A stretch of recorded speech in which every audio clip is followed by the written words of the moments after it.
Muy bien, pues continuamos con nuestro estudio de la Epístola a los Romanos.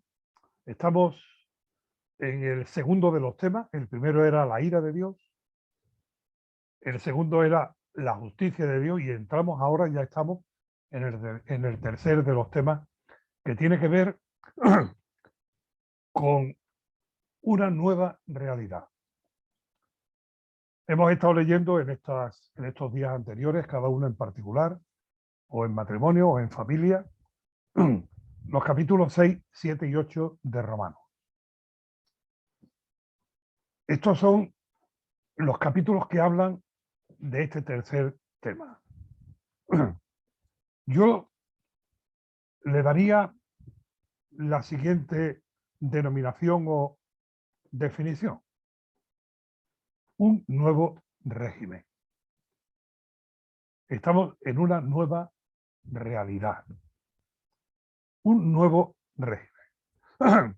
Dice 6:10, porque en cuanto murió, hablando de Cristo, en cuanto murió, al pecado murió una vez por todas. Al decir una vez, quiere decir que con una sola vez que él murió, ya llevó a cabo la obra de la justificación. Con un solo sacrificio, satisfizo la justicia de Dios.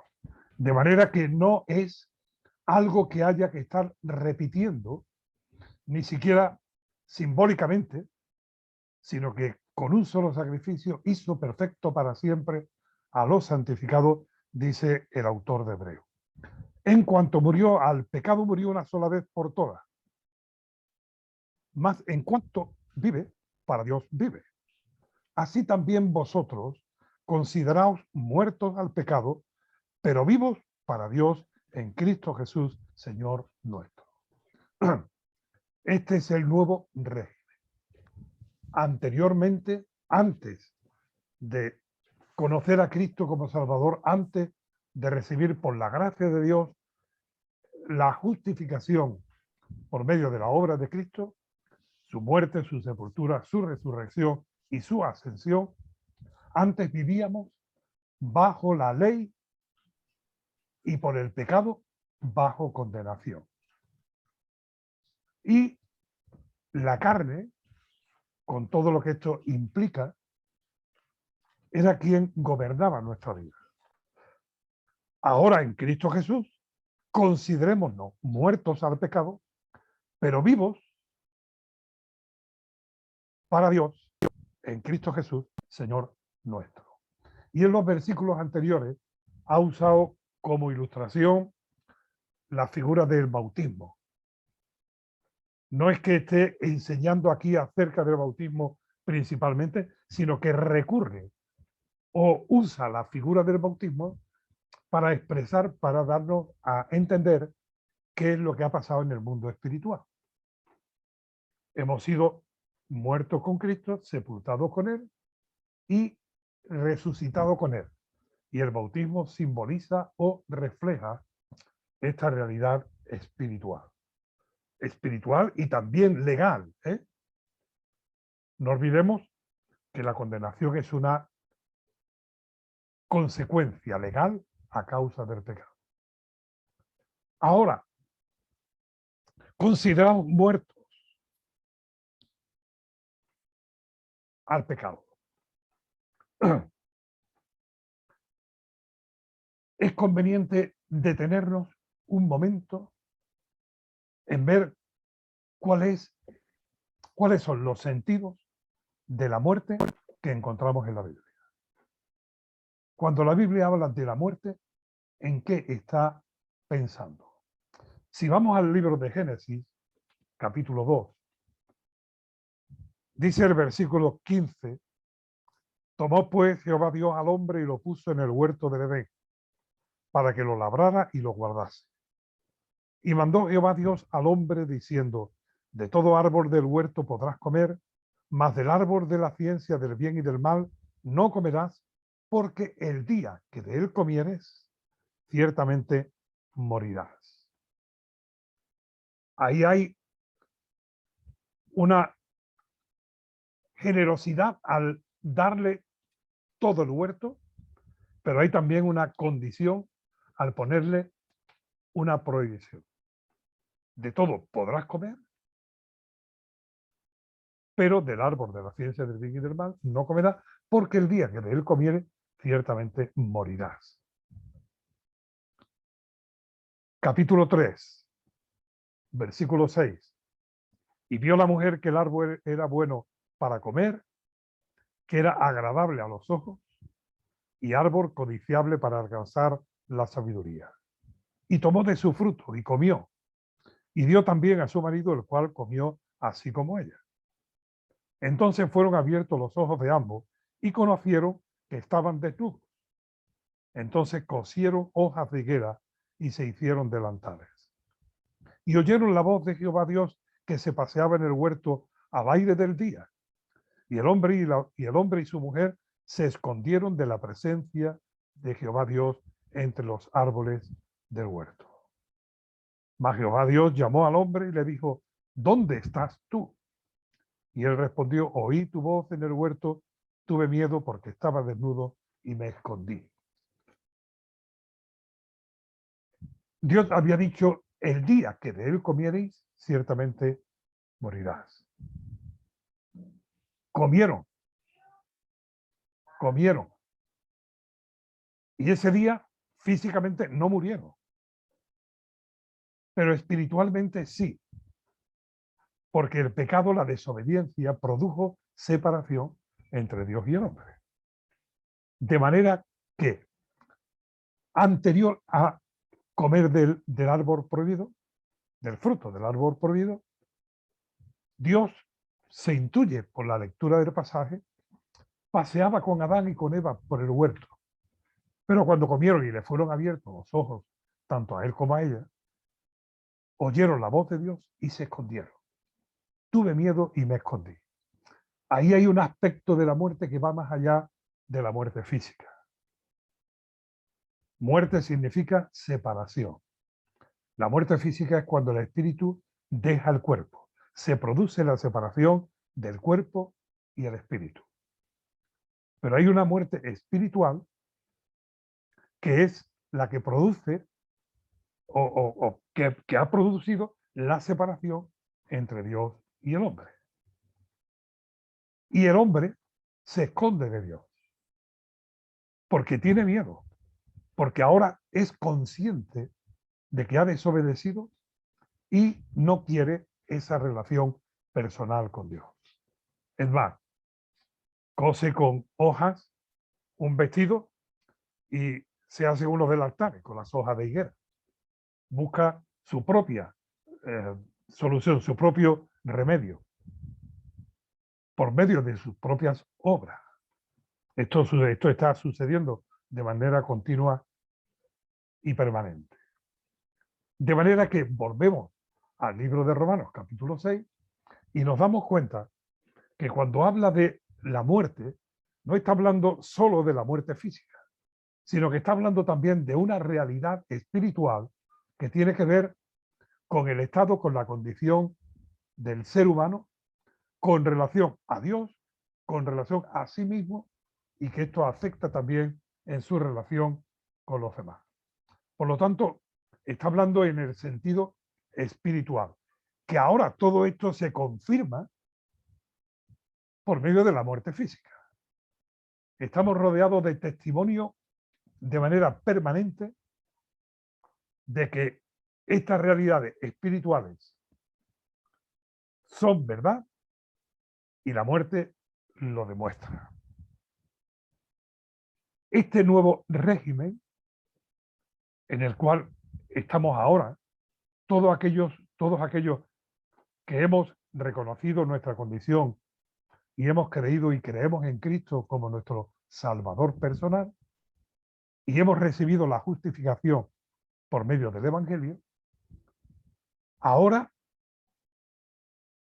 tenemos que considerarnos muertos para el pecado.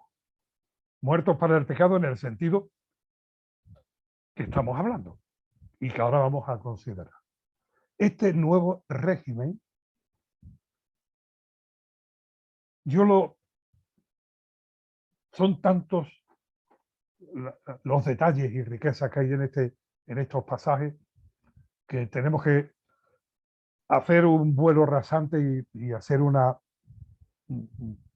consideración general sin pararnos en todos los detalles.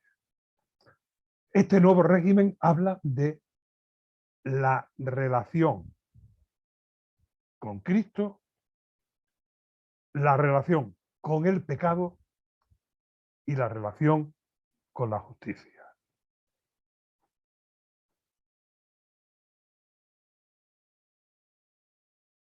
Intento explicarme. El día que una persona cree en Cristo, después de haber escuchado la palabra de Dios, el mensaje del Evangelio, más o menos tiempo, durante un proceso más o menos largo, pero se ha venido produciendo espiritualmente una regeneración interior hasta conocer a Cristo como Salvador. En ese instante en el cual la persona cree en Cristo como Salvador, es justificado delante de Dios y recibe la certeza de la vida eterna, la glorificación.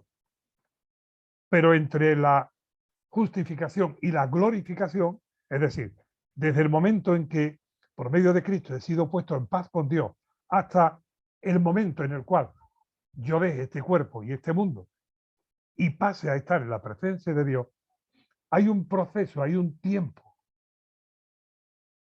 Ese tiempo es la vida cristiana. Ese tiempo es un tiempo que a veces hablamos de él, de este proceso, de este tiempo, como de crecimiento espiritual. Hablamos de discipulado para ser más como Cristo es. Hablamos de el proceso de la santificación, porque por la justificación somos declarados santos y sin mancha.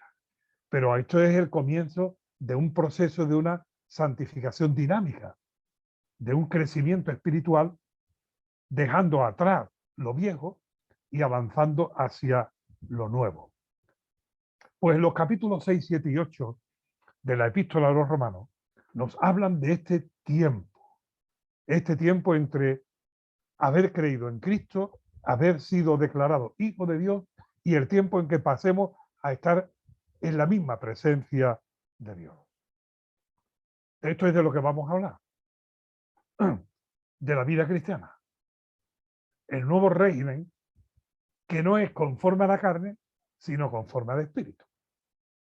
No reine, pues, el pecado en vuestro cuerpo mortal, de manera que lo obedezcáis. Veámoslo. Ya hemos visto acerca de nuestra relación con Cristo. Veamos qué pasa ahora con relación al pecado. Versículo 1. ¿Qué pues diremos? ¿Perseveraremos en el pecado para que la gracia abunde? Recordad, dijimos, de ninguna manera. Nunca jamás. En el nuevo régimen no hay justificación para andar en el pecado.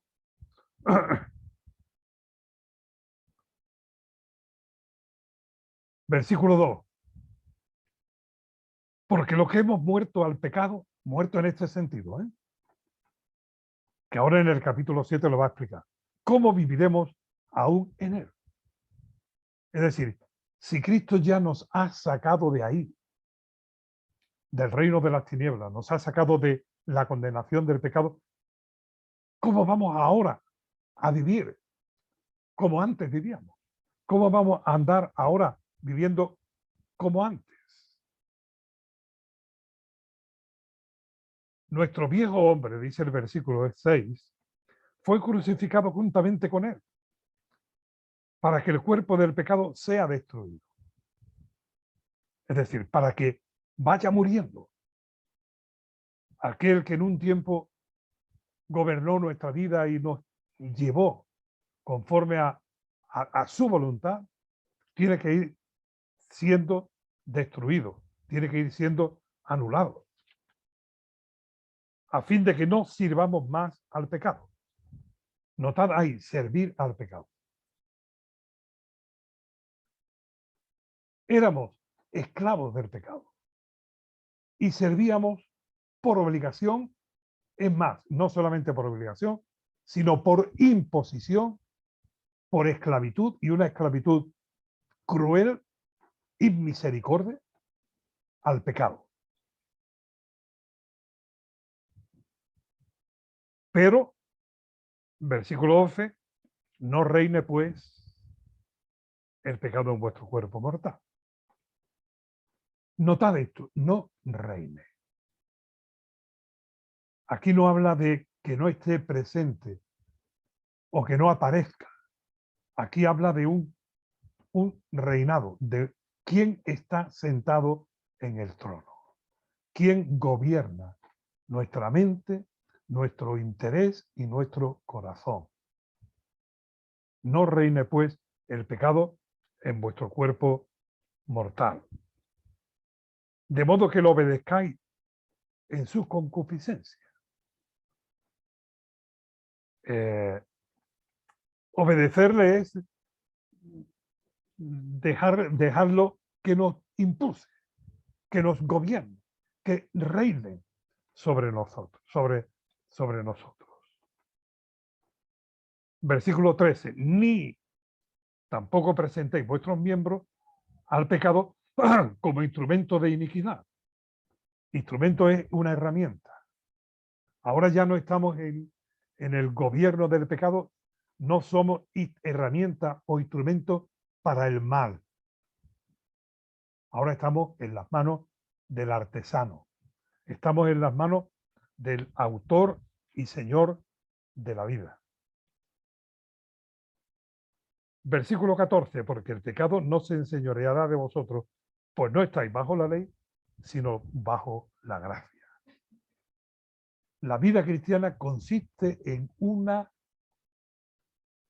lucha, una batalla contra el viejo hombre, contra nuestra propia vieja naturaleza que está bajo el pecado y ya no le tenemos nosotros esa vieja naturaleza, ya no la tenemos que considerar como el centro, como el principal, la principal realidad de nuestra vida. Otra vez, llegamos al versículo 15, y otra vez plantea la pregunta: ¿qué pues? ¿Pecaremos porque no estamos bajo la ley, sino bajo la gracia? Es decir,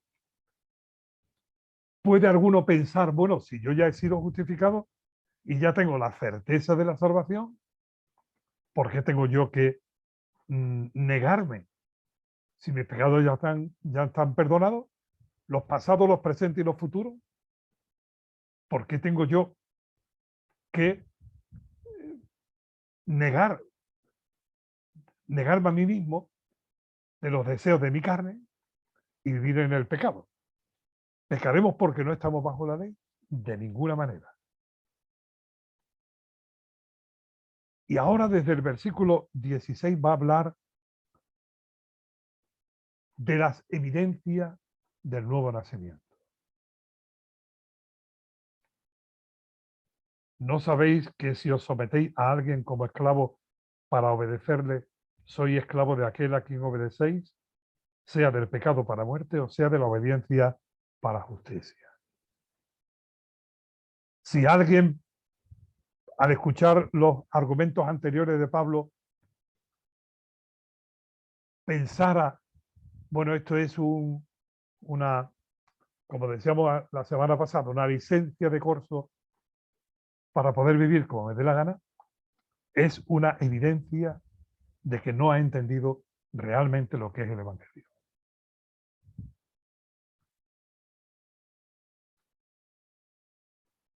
Los hechos hablan más fuertes que las palabras. Y desde aquí, desde el versículo 16, está diciendo que no hay ninguna justificación, no hay ningún argumento, no hay ninguna razón para que sirvamos al pecado. Y si alguien vive bajo el gobierno o la servidumbre al pecado, que se pare y considere, párese y considere seriamente la realidad de su conversión. Pero gracias a Dios que aunque erais esclavos del pecado, habéis obedecido de corazón aquella forma de doctrina a la cual fuisteis entregados. Aquella forma de doctrina. Creo que es importante subrayar esto.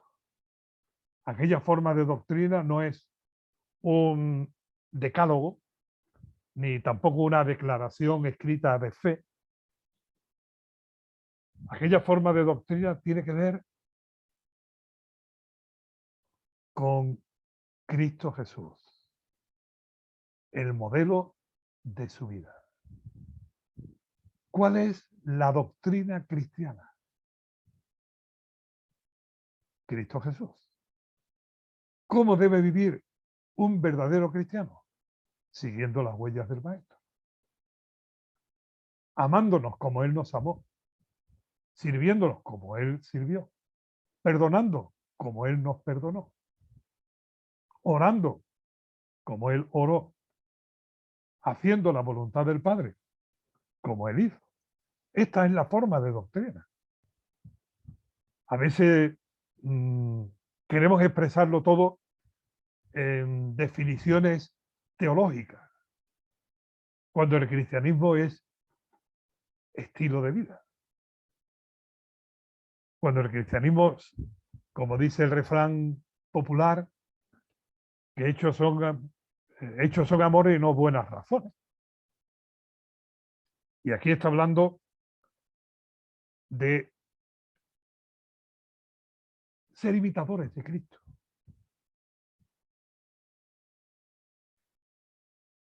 A veces yo no sé cómo debo actuar, pero seguro que en los evangelios tengo una referencia de cómo Cristo actuó. Y me es vital conocerlo para imitarlo. Esta es la forma de doctrina de la que Pablo está hablando ahí. Versículo 19. Bueno, el 18 dice, y libertados del pecado, vinisteis a ser siervos de la justicia. Notad que antes que ha hablado de que éramos siervos del pecado, pero ahora hemos pasado a ser siervos de la justicia. Y creo que, inspirado por Dios, Pablo lo expresa en términos muy comprensibles. Quiero decir, comprende y entiende que esto no es fácil de asimilar. Por eso dice el versículo 19, hablo como humano por vuestra humana debilidad. Está diciendo, oye, que sí, que esto en el plano espiritual, esto es una gran verdad. Pero bajo a vuestra realidad, a mi propia realidad, que la va a tratar aquí ahora. Y os hablo como humano, por vuestra humana debilidad. Estas cosas son espirituales y se han de discernir espiritualmente. Esto no encaja con los parámetros de la mente humana. Así como para iniquidad presentasteis vuestros miembros para servir a la inmundicia y a la iniquidad, notad ahí los dos términos que usa, inmundicia e iniquidad, y ahora usa otro contraste, otra comparación. Así ahora, para santificación, presentad vuestros miembros para servir a la justicia. Pone el contraste, la comparación entre iniquidad e inmundicia, donde vivíamos antes en distintos niveles, pero era la realidad, con la santificación y la justicia.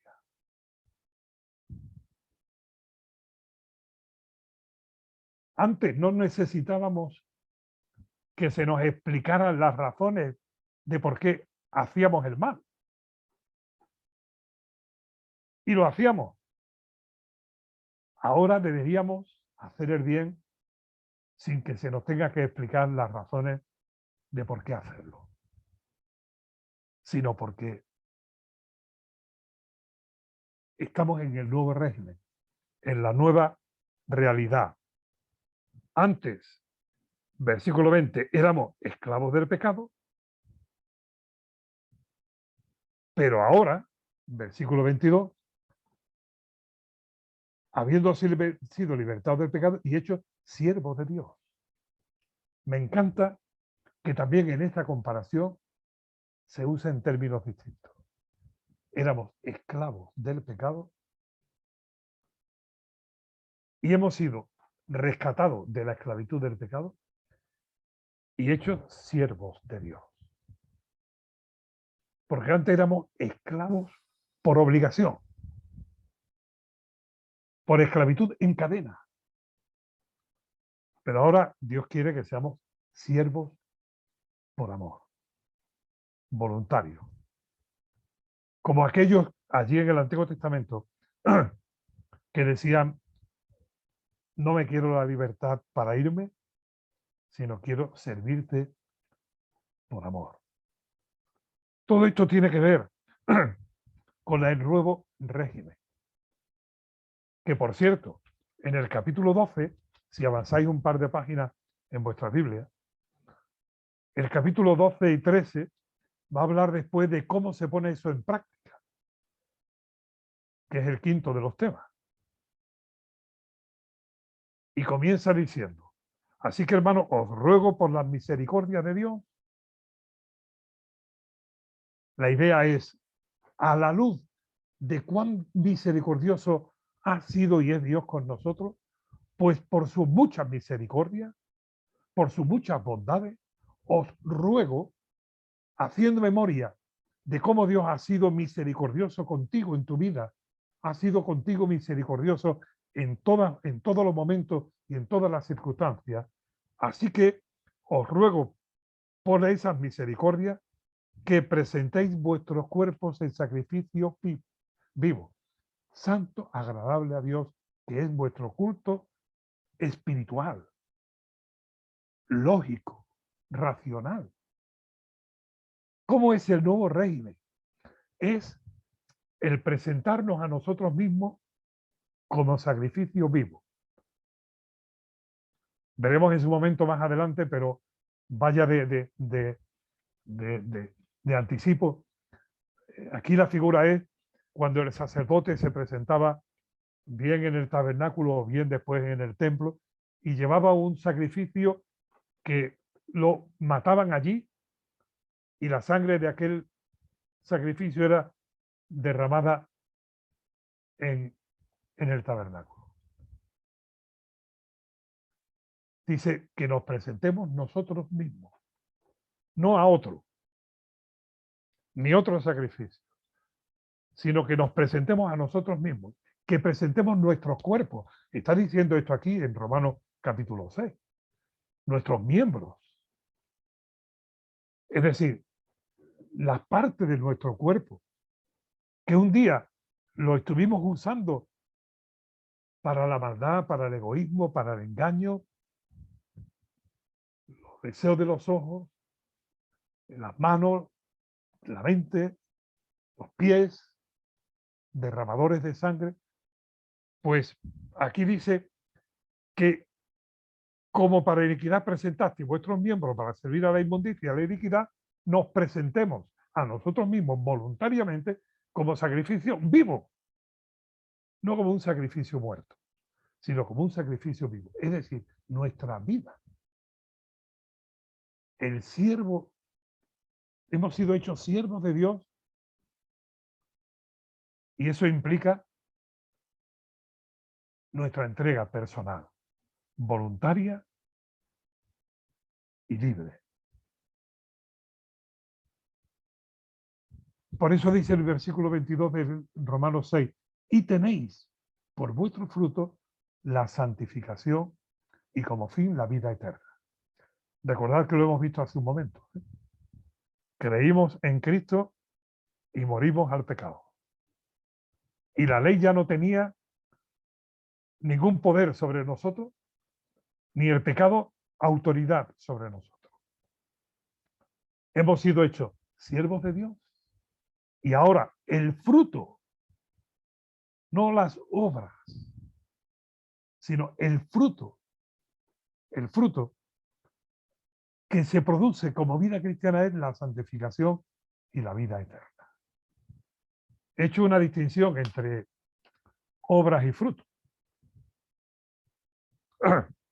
Hemos recogido en estos últimos días una generosísima cosecha de albaricoques. Tenemos en el patio un albaricoquero o un albaricoque, no sé cómo es más correcto decirlo, muy viejo, tiene muchos años, muchas heridas en el tronco, le sale como una miel que cae al suelo y este año ha dado muchos albaricoques. Julia lleva varios días metiéndolos en botes para que no se nos estropeen. ¿Y sabéis? Al albaricoquero o albaricoque no le ha costado mucho trabajo dar los albaricoques, porque es lo natural, es el fruto, y lo da de manera natural. No habéis visto un naranjo nunca sudando para dar naranja, ¿verdad? Porque lo da de por sí, per se, es que porque es naranjo, da naranja. Sin esfuerzo, de natural. Pues en la vida cristiana, nuestro fruto debe de ser la santificación. Es decir, el crecimiento espiritual. El ir avanzando conforme a la persona de Cristo más a su semejanza. Tenéis por vuestro fruto la santificación y como fin la vida eterna. Vuelvo otra vez. Creímos y morimos al pecado. La vida cristiana es santificación y luego la vida eterna. Este es el proceso de un cristiano. El natural. Porque la paga del pecado es muerte, más la dádiva, el regalo de Dios es vida eterna en Cristo Jesús. Y otra vez dice, Señor nuestro. Que a veces repetimos Romanos 6:23 de memoria y decimos, porque la paga del pecado es muerte y más la dádiva de Dios es vida eterna en Cristo Jesús. Y se nos olvida que sigue diciendo, Señor nuestro. Porque no es solamente nuestro Salvador, es también nuestro Señor. Hay de manera constante una lucha por armonizar. Algunos quieren decir que Cristo puede ser Salvador sin ser Señor. Es muy complicado de verlo esto así, porque la Biblia nos presenta a Cristo Jesús como nuestro Salvador y como nuestro Señor.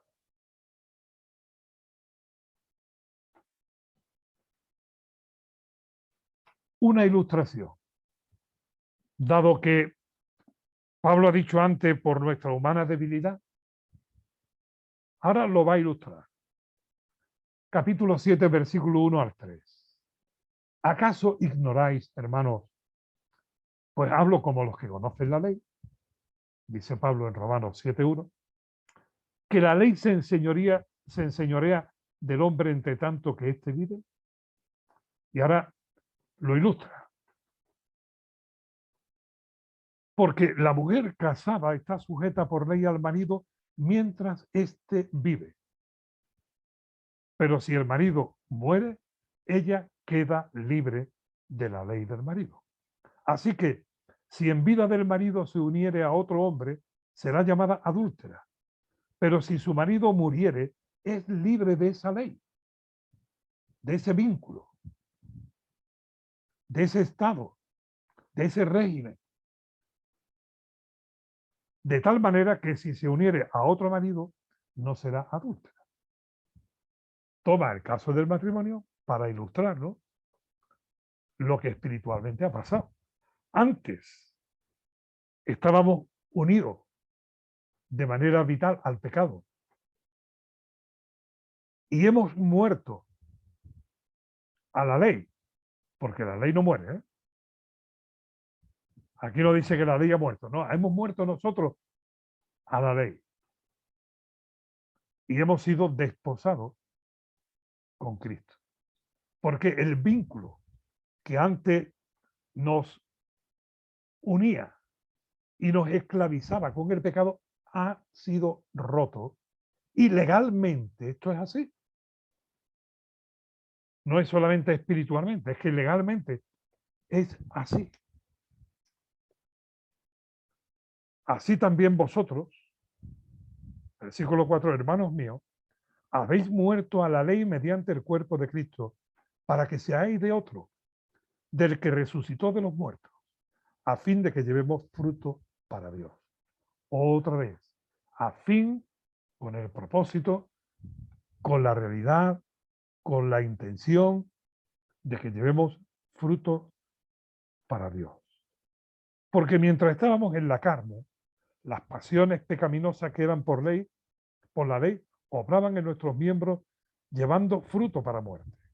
Pero ahora estamos libres de la ley por haber muerto para aquella en que estábamos sujetos. De modo que sirvamos bajo el régimen nuevo del espíritu y no bajo el régimen viejo de la letra. Por eso os decía antes que hablo de un nuevo régimen, una nueva realidad. Esto tiene muchas implicaciones.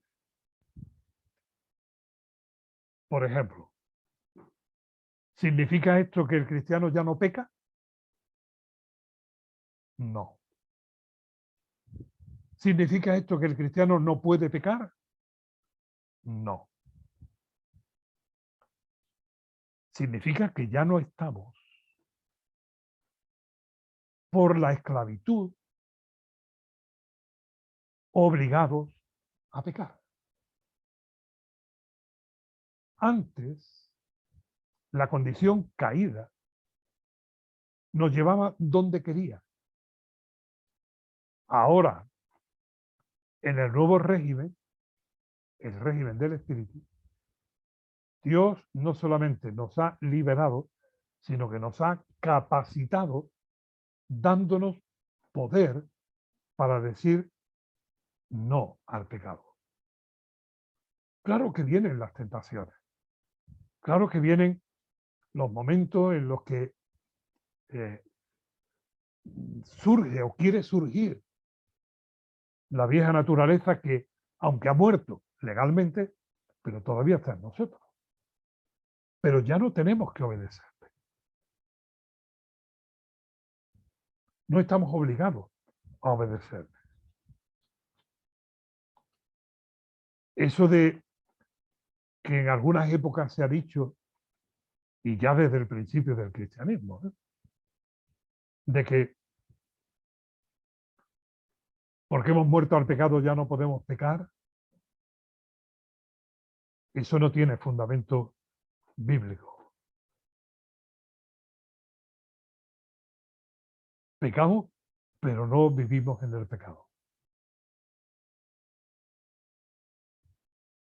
No practicamos el pecado en Primera de Juan.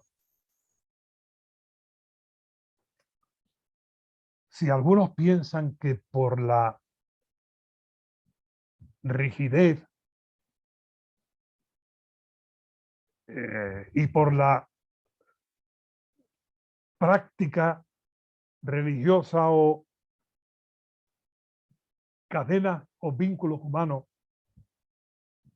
puede llegar a no pecar, no solamente está cayendo en un error,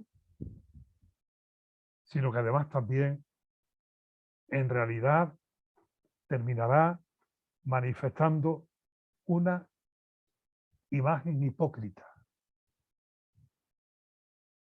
porque esconderá los errores y se revestirá de una falsa perfección. O aún todavía, que algunas veces yo considero que es hasta más complicado, el orgullo. El orgullo que, que le hace creer que puede juzgar a los demás. Cuando estamos hablando en el capítulo 6, estamos hablando de analogía, estamos hablando de comparaciones, estamos hablando de ilustraciones. Y esto tiene su realidad verdadera y auténtica en el vínculo espiritual, pero no es absolutamente ninguna figura, ninguna analogía encierra o comprende todos los detalles, sino que son sencillamente a estilo de ventana por donde entra la luz para que podamos comprender mejor las cosas. Veamos que las analogías tienen su función, pero no nos excedamos en los significados o implicaciones de la analogía. Cuando habla que hemos muerto al pecado, está hablando de una realidad legal y una figura, una ilustración para que lo entendamos. ¿Os acordáis que el Señor Jesucristo dijo, si no os hacéis como niños, no podéis entrar en el reino de los cielos? A ver, ¿está queriendo ahí el Señor Jesucristo decir que tenemos que volver a usar el chupete? ¿O que tenemos que volver a ponernos pañales? ¿O que tenemos que volver al uso de los juguetes y a...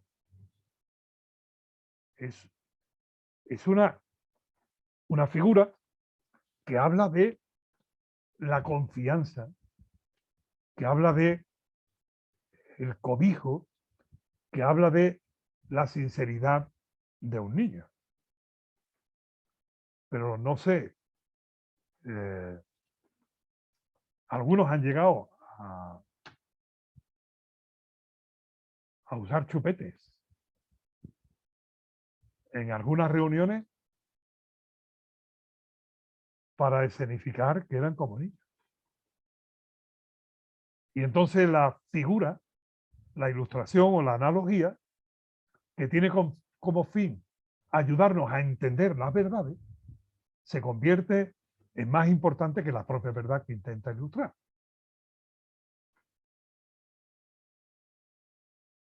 No sé si me estoy explicando, pero es importante esto.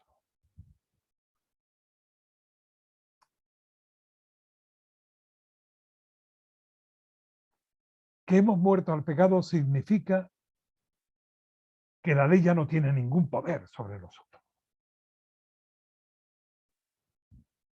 Que estamos en un nuevo régimen. Y que ahora estamos unidos vitalmente a Cristo.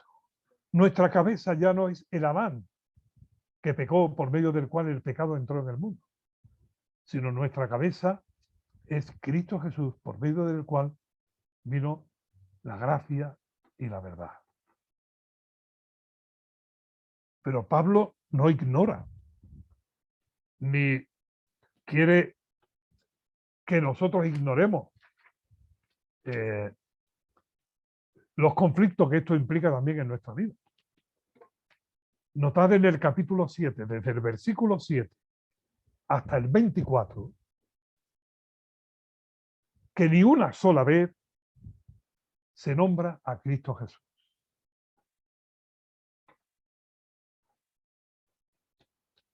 Os decía que es importante fijarnos en los detalles a la hora de leer nuestra Biblia.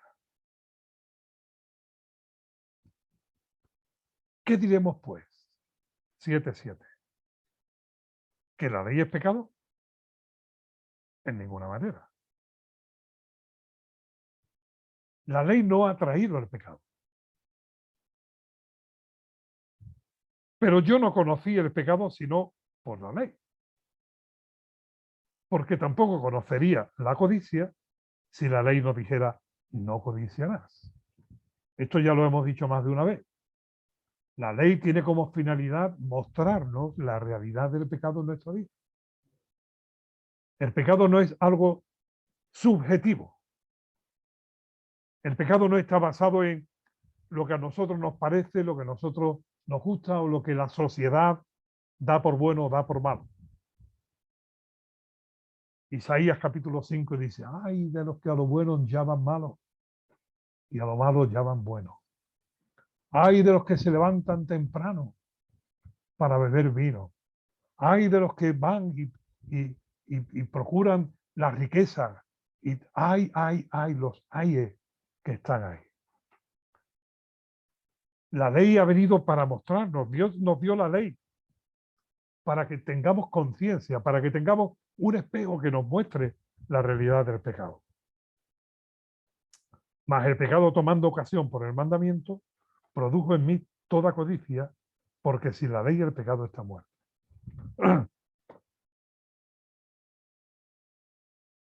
La ley hasta muestra la condición rebelde del ser humano. ¿Os acordáis de aquel que dijo un día, por cierto, seguro que había tomado una copa de más? Pero un día refiriéndose a un anuncio que había en la carretera que decía, si bebes, no conduzcas. Y dice, bueno, ¿quién me tiene a mí que decir que yo no conduzca si bebo? Ah, pues ahora bebo y conduzco. Esta segunda parte no lo dijo, pero lo dio a entender. Si es que nada más que tienen que decirnos que no lo hagamos para hacerlo. Si es que dado está que se nos diga que no, para que pongamos más empeño en que sí. Y esto muestra la condición rebelde del ser humano. Creo, aunque no todo el mundo piensa igual, que Pablo aquí en estos versículos, desde el 7 al 24, Pablo está haciendo referencia a su propia realidad de vida cristiana. Hay en el cristiano dos naturalezas. La naturaleza que hemos heredado de nuestros padres y que está afectada por el pecado, y una nueva naturaleza que hemos recibido cuando hemos creído en Cristo Jesús como Salvador personal, el Espíritu Santo. Y estas dos naturalezas, la carnal y la espiritual, la vieja naturaleza y la nueva naturaleza, conviven en nuestro cuerpo, en nuestra vida cristiana. Juan dice en primera de Juan que todo lo que es nacido de Dios no puede pecar. Notad que ahí no dice todo el que ha nacido de Dios. No, todo lo que es nacido de Dios no puede pecar. Hay una parte de nosotros que no puede pecar. Porque es de Dios. El Espíritu Santo, Dios el Espíritu Santo que ha venido a morar en nosotros, no puede pecar. Cuando pecamos, es la vieja naturaleza la que obra. Y las dos se oponen, luchan, compiten para ver quién va a ocupar el control, el trono, quién va a reinar. Y Pablo dice, creo, insisto, y no todo el mundo piensa igual, y respeto las opiniones argumentadas bíblicamente en otro sentido. Yo creo que aquí Pablo está diciendo, mirad,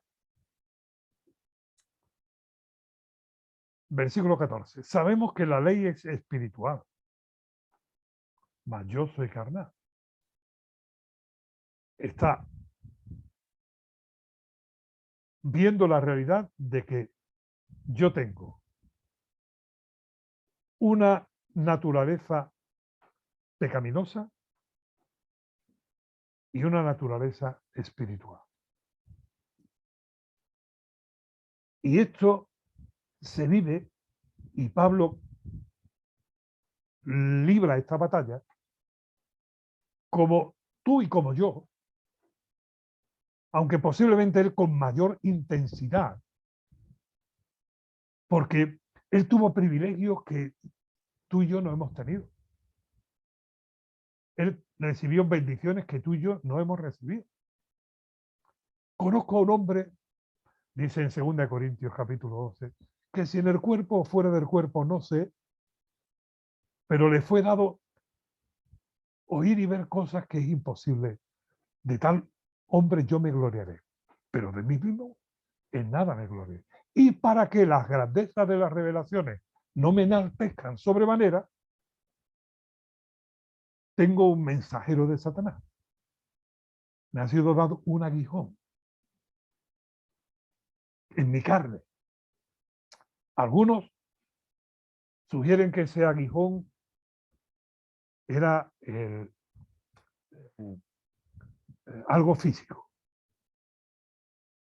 La vista, él dice, mirad con qué grandes letras os escribo. Él usaba los amanuenses para que le escribiera. Algunos dicen que algún otro problema de carácter físico, y hay algunas teorías por ahí. Yo me inclino más a pensar que tenía que ver con su carácter. Un hombre de temperamento, un hombre de firmes convicciones, un hombre que tiene que tomar decisiones y las toma,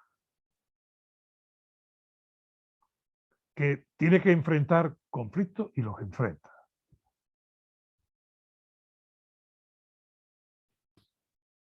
Y allí Pablo en 2 Corintios 12 dice que Dios le está enseñando que su poder se perfecciona en la debilidad.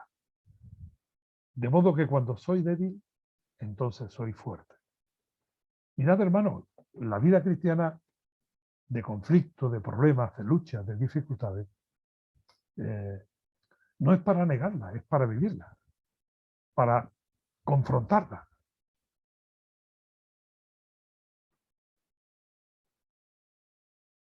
Yo tengo mis luchas y libro mis batallas,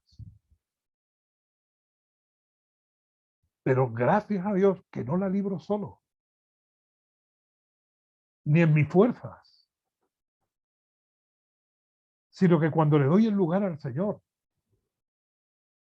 y el Espíritu Santo tiene el dominio, el control, ahí es donde está la victoria.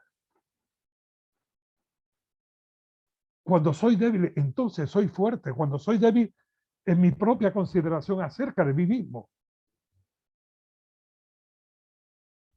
Si alguno piensa estar firme, mire y no caiga. Cuidado, que una de las artimañas del diablo es la autosuficiencia. Tú puedes, tú eres capaz, tú lo necesitas, los demás son malos, pero tú eres, si no perfecto, casi.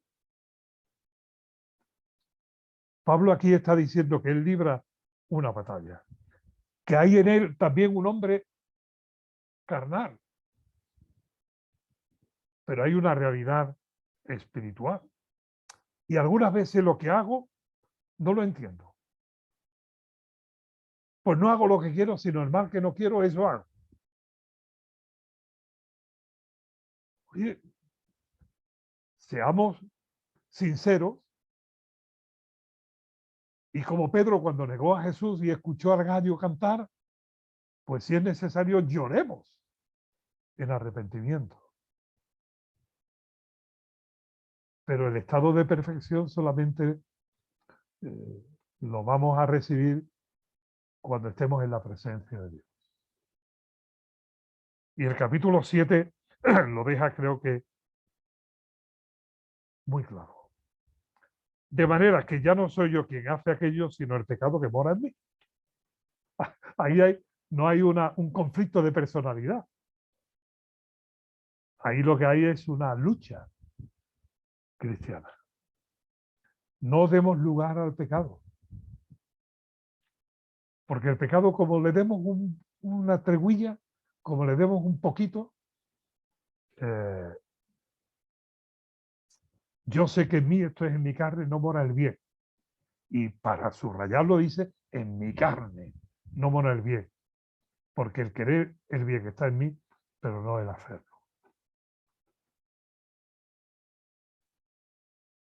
Versículo 24, tenemos que terminar. Miserable de mí, ¿quién me librará de este cuerpo de muerte? Creo que es un grito de, por una parte, de reconocer el conflicto y por otra parte, de esperanza en lo que viene. Algunos dicen que como Pablo veía mucho a su alrededor, que los romanos cuando tomaban esclavos, los le ponían grilletes atados de dos en dos, de tal forma que cuando los llevaban de un lugar a otro, le ponían esos grilletes y cada uno tenía que cargar con el otro. Si el otro enfermaba, el otro le tenía que ayudar. Si el otro decaía, pues el compañero, el que iba atado a él, tenía que sostenerle. Y si el otro moría, tenía que arrastrar con él. Y Pablo posiblemente esté mirándose a sí mismo y diga, a ver, mi hombre espiritual está todavía atado a mi hombre carnal. Y mis dos realidades van juntas. ¿Quién me va a librar del muerto este? Porque este ya ha muerto para el pecado, pero todavía cargo con él. Vitalmente está muerto, legalmente está muerto, pero yo todavía cargo aquí con él. ¿Quién me librará de este cuerpo de muerte? Y concluye diciendo, gracias doy a Dios, ahora sí, vuelve otra vez al Señor Jesucristo. Gracias doy a Dios por Jesucristo, Señor nuestro. Él nos va a librar de ese cuerpo de muerte. No se turbe vuestro corazón ni tenga miedo. ¿Creéis en Dios? Creéis también en mí. En la casa de mi Padre muchas moradas hay. Si así no fuera, yo os lo habría dicho. Pero voy a preparar lugar para vosotros. Y si me fuere, vendré y os tomaré otra vez a mí mismo, para que donde yo estoy, vosotros estéis conmigo. Tenemos la gloriosa esperanza de que un día dejaremos no solamente este cuerpo de muerte, este cuerpo carnal que todavía compite y nos quiere arrastrar a los deseos, pero un día seremos liberados por él y revestidos de un cuerpo nuevo, espiritual y celestial. Porque Pablo dice en 1 Corintios 15, mirad, hay cuerpo espiritual y hay cuerpo material. Como hay realidades materiales y realidades espirituales. El mundo no es solamente, no está limitado a lo que vemos y palpan nuestras manos. Pues tal es el carnal, así los carnales, tal es el espiritual, así los espirituales. En este nuevo régimen del espíritu es un proceso, una etapa que tiene que ver con toda la vida cristiana para que crezcamos, para que aprendamos, para que dejemos atrás lo viejo y nos vayamos revistiendo de lo nuevo. La idea es la siguiente, y con esto ya termino, que el día en el cual